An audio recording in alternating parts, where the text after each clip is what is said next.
So finally I got a chance to get my hands on and review OnePlus 10R. Starting with the design, the device back and side frame are made up of plastic, but still the in-hand feel of device is quite impressive. Although it's a OnePlus phone, but apart from the volume rockers, we have only got the power button, which means there is no alert slider. At the bottom we have got the nano SIM setup and dual stereo speakers with noise cancellation support. In the display area, we have got 6.7-inch OLED display panel supporting adaptive refresh rate of up to 120Hz with HDR10 Plus support.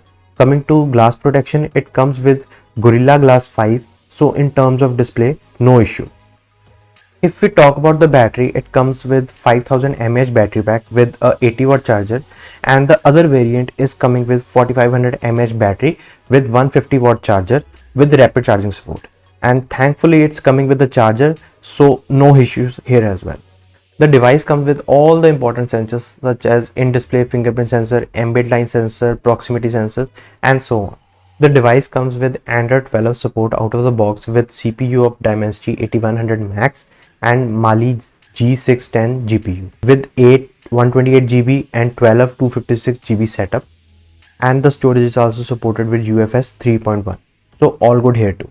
Now in day-to-day usage, it's pretty good at handling light and all the heavy tasks, but I wasn't able to find any new optimization or a new feature, as all the features which 10R is getting out of the box are already available on the original Note after Android 12. Look, my main purpose of getting a new phone is always hunting out for new and upgraded features from the previous models. But if we aren't adding anything, then there is no fun of switching to a new device. In the camera department, we have a triple camera setup. First is 50 megapixel lens having Sony IMX766 sensor with optical image stabilization support. Next is 8 megapixel ultra wide camera lens, and the last is the least used 2 megapixel macro lens. On the front camera comes a 16 megapixel lens with electronic image stabilization. Here are some quick shots of OnePlus 10R compared to the original OnePlus Nord. Now in each shot I have observed one thing, that Nord always tries to add extra artificial light to the picture, making it more bright unnecessarily, be it indoor or outdoor.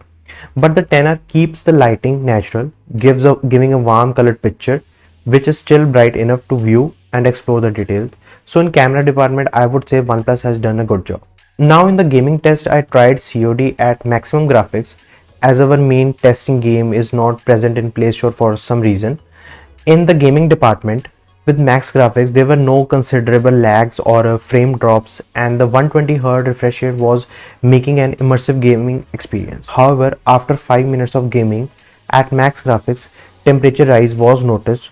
Not too much, but temperature rise was there, making the device warm. So honestly speaking, the display, device build and camera was making me realize that it's OnePlus 10R. Because after not seeing any new feature, I was a little bit shocked. As for me, it was just OnePlus Nord with a makeover. So that's it from my side. Catch you in the next one.